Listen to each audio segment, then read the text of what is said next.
putting our program together, working through the information that will be beneficial to all of us. One of our core values is community matters. We believe that by being involved in our community, we can grow both personally and professionally. By celebrating our successes and promoting a sense of family within our organization, we can be a source of strength for not only our employees, but our clients.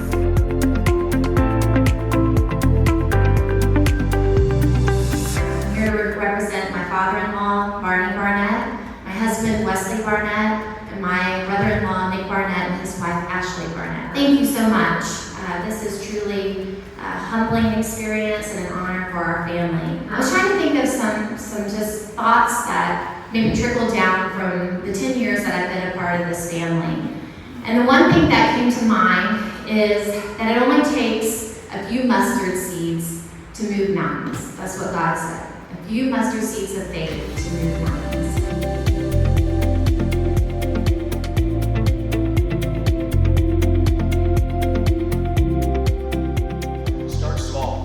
Sometimes it's just having a meeting and getting to know one another.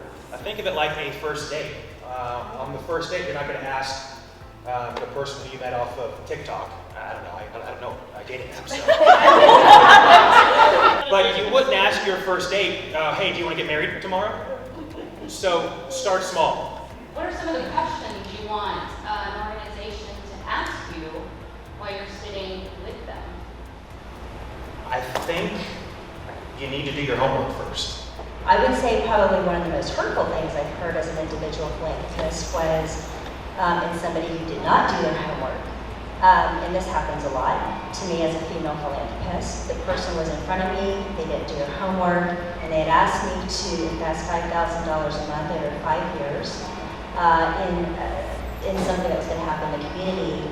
And when I politely declined because they didn't ask me what my passion was or they didn't come prepared at the table, they literally looked at me and said, well, if it's the money, maybe you should speak to your husband.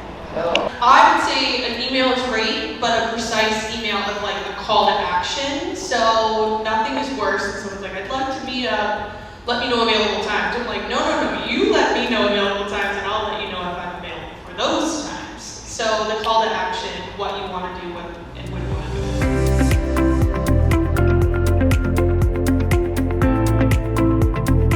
The first corporation established in the United States over the colonies was Harvard University in 1636. The very first corporation was a nonprofit. And it was 6 weeks later that they received their first gift. It was the first donation in the history of the colonies.